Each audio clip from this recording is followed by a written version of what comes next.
Coming up this weekend, a fight between Khalid Taha and the incoming UFC debutant Cristian Quinonez. It should be a great fight. Where's Matt Ailin?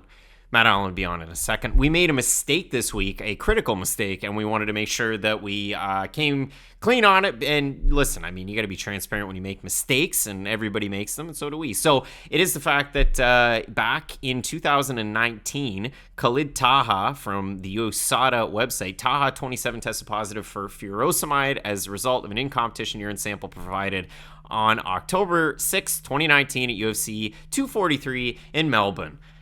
So that is a major thing because we talk about Khalid Taha's fight against Bruno Silva quite a bit, and we referenced that one, and we made the mistake and said that it was Bruno Silva that tested positive, and we said that it was Bruno Silva that actually won the fight, not Khalid Taha. We won't hold it against him, and so on and so forth. It's a major critical point of this video that we made a mistake on because for some reason I wrote down Bruno Silva, not Khalid Taha. And then as your mind gets going in these videos, there's a lot of information. They're almost 2 hours long in full. Sometimes you make mistakes, so we want to make sure that we clear that one up before this video starts. Hopefully you enjoy it. We apologize for that one to you, to everybody else, to Bruno Silva in specific. So yeah, enjoy the video. Keep it locked in with Fight Night Picks. As we always say, let's get in. Coming up this weekend, a fight where I could go 6 ways to Sunday with this one. We have Germany's The Warrior, Khalid Taha, taking on the debuting Problema, Cristian Quinonez, a guy who got a great win over on Dana White's Contender Series last summer, and he's looking to parlay that into a successful UFC career. But if you look at it to start off with Khalid Taha,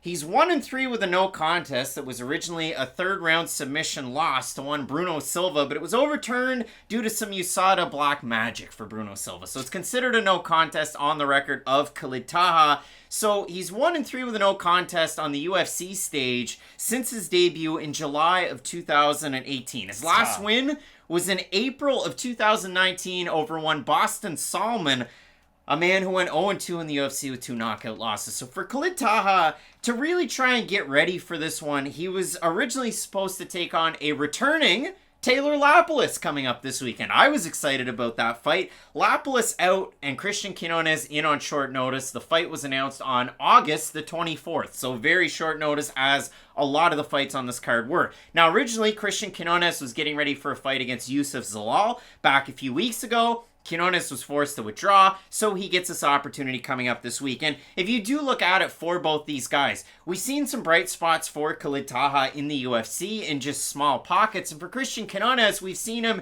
in the corner of a former UFC fighter, in the corner of his brother. His brother is a guy that we talk about way too much on this channel, Teco Quinonez. I mean, wow. A real world beater, Teco Quinonez was. They were fun fights while they lasted. The fight against Sean O'Malley was fun for a bit. The fight against Louis Smolka was fun for a little bit. But Matt, for Cristian Quinonez, it was a lot of fun to go back and watch tape on him. Obviously, he had a lot of experience on the regional scene over in Mexico. Experience against a decent level of competition. I mean, the fight against Donny Matos that he had over with UWC, that was a title fight. Donny Matos has fought a lot of, decent competition. Matos actually lost to Cristian Quinonez and then knocked out Wilson Hayes in under 20 seconds. So Wilson Hayes, he fought for a title in the UFC. But Matt, he did, on Big Fox. I know you enjoyed watching Cristian Quinonez tape. What can you tell us about him?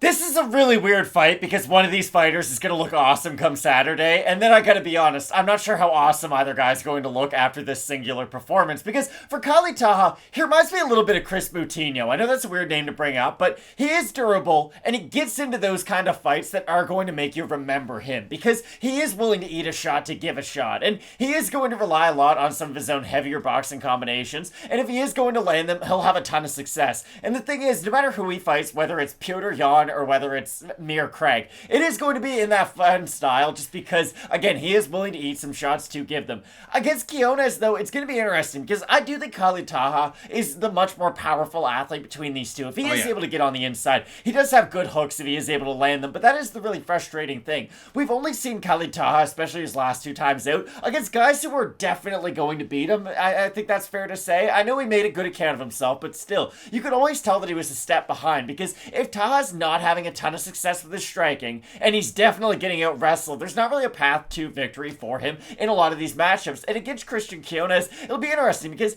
Khalid Taha does not have the worst offensive takedowns. He is one of these fighters who, offensively with his wrestling, he can have a little bit of success. He does have to fight at a very close range, so it is just kind of there for him if he does decide to go for it. Now, if he is on the receiving end of any takedown attempts, I do worry about his ability to just move his feet, because I think that's where his poor takedown defense comes from. He's someone who does like to plant and throw with a lot of power, and the thing is, when you plant, it gives your opponent a great opportunity to duck under and take you down. Like, when I was watching Khalid Taha tape, obviously, again, 1-3 with a no contest in the UFC. The no contest was originally a loss by submission to a guy who's quite small and compact in Bruno Silva. I mean, he is a flyweight. My God, do I like watching a Bruno Silva fight, either at middleweight or the guy that's a flyweight. But if you watch Khalid Taha, he does like to just bite down on the mouthpiece and throw. When he fought Boston Solomon, when he landed that hook, that left hook, knocked him out, and he was an underdog in that fight. So good win for Khalid Taha. But when he's been taking on these guys, like Sergey Morozov was a lot better than Khalid Taha,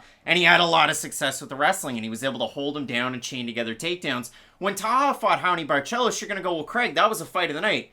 Yeah, on paper it is. Like, for some reason, some sick psycho decided Raoni Barcelos doesn't fight very often. Let's give him and his dance partner $50,000. Like, Alicio Zaleski and Benoit Saint-Denis, I'm pretty sure, won fight of the night, too. And that was a one-side.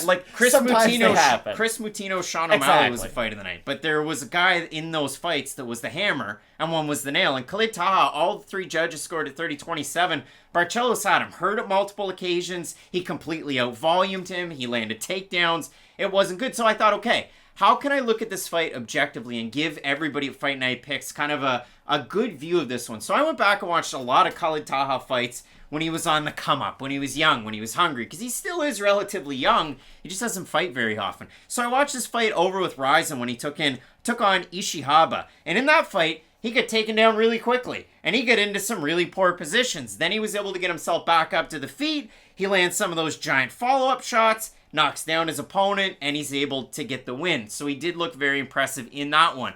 When he's taking on Cristian Quinonez, who we haven't touched on yet, out of Mexico, this guy out of Entram Gym. So you recognize, again, big names in the UFC. We've had a huge crossover. A lot of Entram Gym fighters on Dana White's Contender Series, like La Malvada, Silvana Gomez Juarez, or, of course, Brandon Moreno. But when you watch him fight, very well-rounded. Now, some sites have him as 16-3. We have him as 17-3.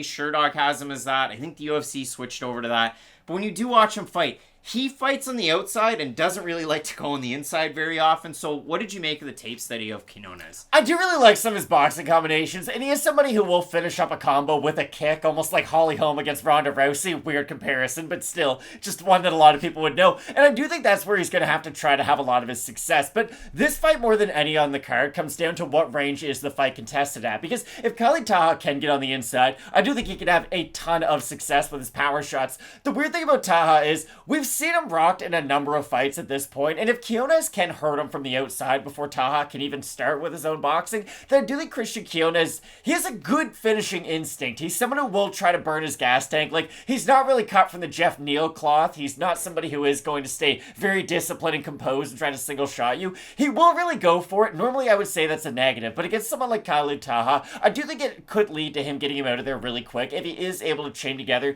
some of those strikes from the outside. But again, Khalid Taha has been an interesting character because some of his skills are very high quality, I would say. We just haven't really had the chance to see them shine yet because of his level of competition up until this point. A guy who failed a drug test for, again, you guys know us. We don't really care when someone has a no contest due to weed, okay? It doesn't matter to me, at least. Bruno Silva wasn't...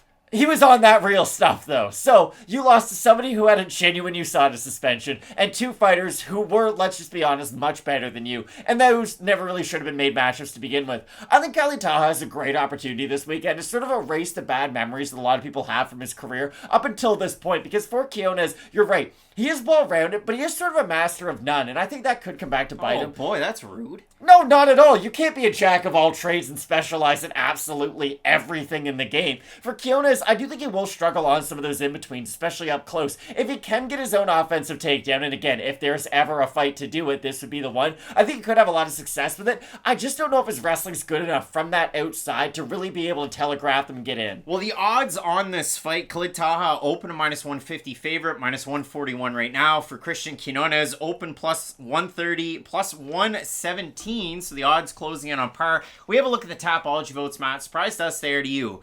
I know that Cristian Quinonez is the underdog. I'm willing to say that the fans have Quinonez in this one. Agree. I'm going to say over-under 67.5% Quinonez. I was going to say 65, so I'll say under slightly. Say under slightly. It's over slightly. 536 total votes, 78% Quinonez, 83% by decision, 8% by knockout for the 22% that have Taha, 59% by decision, 29% by knockout. So some more of the fans thinking that Taha could win this one by knockout. I would think that, if he's going to win by knockout, decision, probably not by submission.